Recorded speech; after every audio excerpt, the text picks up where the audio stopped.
یہ کہانی ہے ایک ایسے عشق کی جو سچا تھا مگر مکمل نہ ہوا، ایک ایسے لڑکے کی جو محبت میں ڈوبا پھر فنا ہوا اور پھر اسی فنا میں اسے بقا ملی۔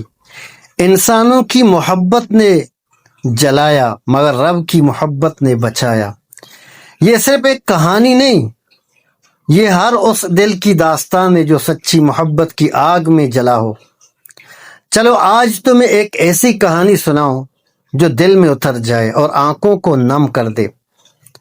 ساہو ایک عام سا لڑکا پنجاب کے دور کے ایک گاؤں میں رہتا تھا، نہ زیادہ پڑھا لکھا نہ کوئی رتبہ، مگر دل ایسا جیسے شیشے جیسا صاف۔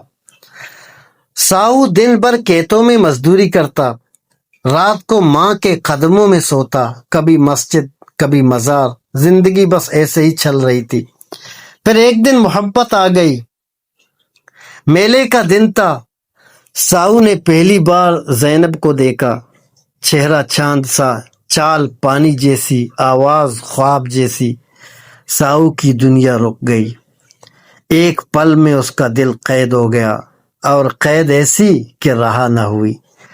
محبت خاموش تھی، بے لفظ تھی، بس دل کے اندر ایک آگ لگی تھی، اور وہ آگ ساہو کو کھا گئی۔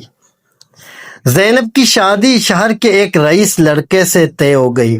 ساہو کی دنیا اجڑ گئی۔ جس دن زینب کی بارات آئی، ساہو چھت پر بیٹھا رہا، نہ چیخا نہ رویا، بس آنکھوں سے آنسو بہتے رہے۔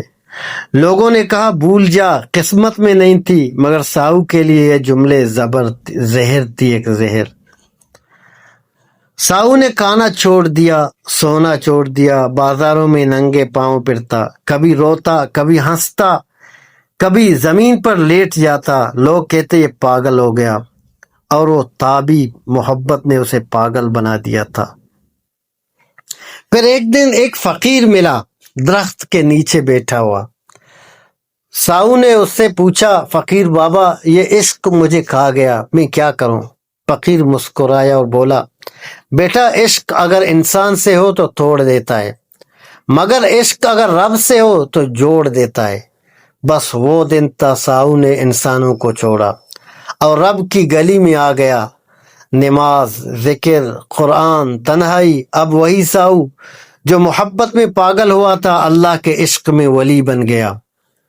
یہ کہانی ساہو کی تھی، مگر درد ہر دل کا ہے۔ ہم انسانوں سے محبت کرتے ہیں اور چھوڑ جاتے ہیں، مگر اللہ وہ کبھی نہیں چھوڑتا۔ اگر تمہارا دل ٹوٹا ہے، اگر تم کسی کی یاد میں جل رہے ہو، بس ایک بار سچے دل سے رب کو پکار کر دیکھو، تم جلتے نہیں جگمگاتے ہو۔